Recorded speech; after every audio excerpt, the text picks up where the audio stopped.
when you're walking through that story or that journalism lens or even investigative work, what are you kind of hoping to get like at each moment to like make it work as you're telling these stories? That's a really interesting question because I'll first say in the beginning, when I really realized I love to tell stories, I don't remember a time where I didn't love it. I first started writing fiction in elementary school just because I love to write stories. But I think before I got to the structure and the mechanisms for telling the who, what, when, where, why, how stuff, and why is this important? Why is it interesting? I just followed my own curiosities, the things that I wanted to know more answers about, the the stuff that I just knew in my heart were really interesting things, and maybe I could spin that yarn a little bit more. The first 5 to 10 years, though, of my career was just about reps. It was just about learning the craft, learning how to do journalism. And so I didn't really have a voice in those beginning years because I was I was just learning how to tell story, how to do like how to call people, how to get them to talk to me, how to show up and be open and ask questions. And those formative years were hugely important to me and me finding my voice. Um, and, I think, Kyle, that's such an interesting question because I think that I've been doing it for so long that, um, I think I use the term action, reflection, and stakes to talk about the ways that my mom could tell stories to me. And when I'm looking at a story, I'm looking at what is the action, what is the reflection of that action, and what is at stake with this story.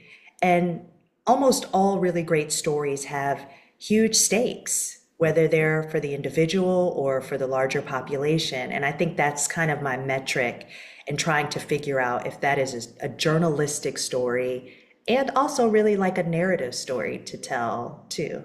Yeah, the reason I asked that because although I was a political science major at Morehouse College, I kind of had two different minors. So I was a film studies minor, and I did a lot of journalism. And you kind of do two different things. Like when you're in film, it's kind of yeah. If you think about it, like the hero's journey, where you go from Yes. point A to point A to Z, basically. Where in journalism, it's kind of more like in Ready on Mace or whatever they call it, like when you hit the middle of the story, especially in sports journalism, I'd say where you're like, okay, here's the moment that kind of took over this, and then you work backwards and say it was, okay. So I think it's two different styles of journalism. That's kind of why I was curious, or just storytelling in general. I think that's kind of why I was asking that.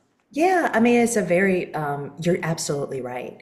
And I've I've sat in both those seats and done both types of storytelling and both types of journalism.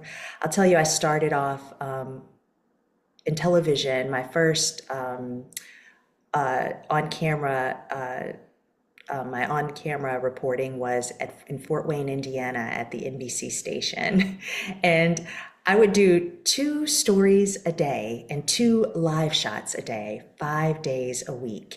And my beat was crime in court. So I'd get up at 5 a.m.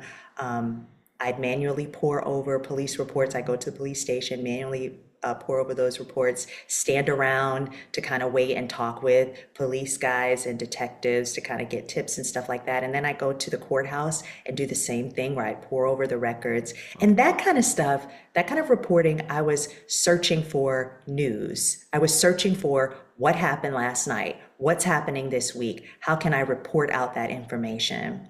And as I started to deepen my narrative storytelling, I really understood, though, that those things have to be fused together to get to the hearts and minds of people. So information is good, it's important. I find crime reporting pretty problematic, and I see some of the ways that I was complicit in the ways that we used to report on crime. But I understood, after a few years that like having that humanity and weaving a narrative, even in those stories, is very important for us to understand why it's important. If you enjoyed that clip, make sure you head over to www.bookupapp.com to download our app so you can connect with your favorite bookish content creators, start conversations, and start your own book club.